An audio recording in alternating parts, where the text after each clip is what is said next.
Enough was enough. He conceded defeat and opened his eyes. "I hate you," he groaned, shifting so that he could hold his wife. "I love you," she said. She moved her weight off him, and they cuddled together. He kissed her gently and began to stroke her backside and leg. "None of that," she said. "And you are going to be late if you don't get dressed right now." Not even a fast one?" Albert asked playfully. He felt sexy, the way he always did when he held Mary close.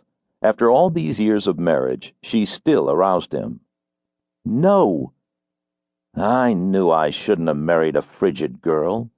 "Tough," Mary said, giving him a peck on the cheek and rolling out of bed.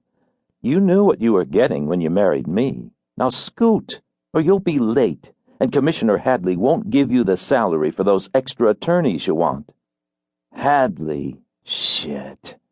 To think I'm giving up this warm bed and the best piece of tail this side of the Rockies for that old fart.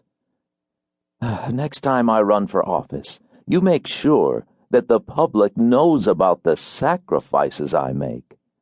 They know already. Listen, make it 2 eggs this morning. I'll need the extra energy." "What about your diet?" she asked as she left the room. "For one day, I can skip my diet." Caproni stretched and walked sleepy-eyed to the window.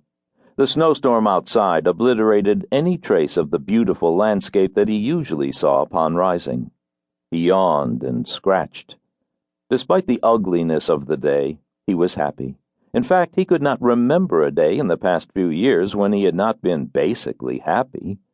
True, there had been minor disappointments, but he had a wife he was crazy about, 2 beautiful kids, and at 35, he was the youngest person ever elected to the office of Portsmouth District Attorney, a job he loved almost as much as he loved Mary.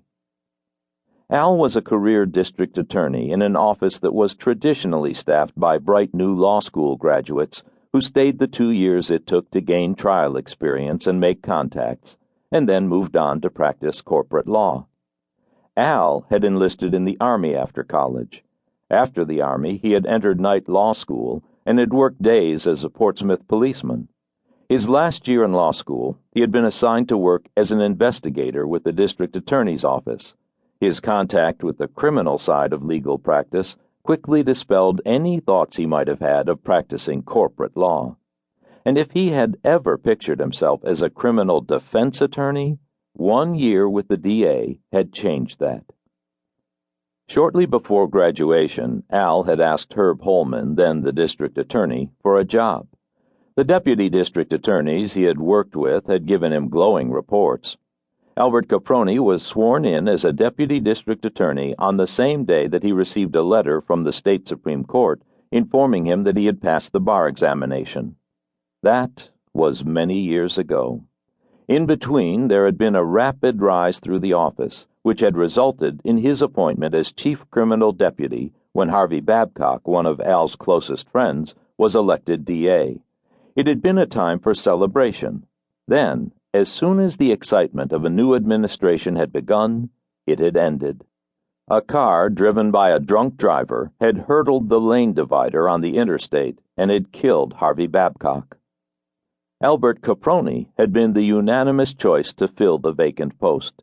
In November of this year, Albert C. Caproni had run against State Representative Sylvia Marshall and had won election by a landslide. Albert glanced at the clock as he took off his pajamas. It was a little after 5:30.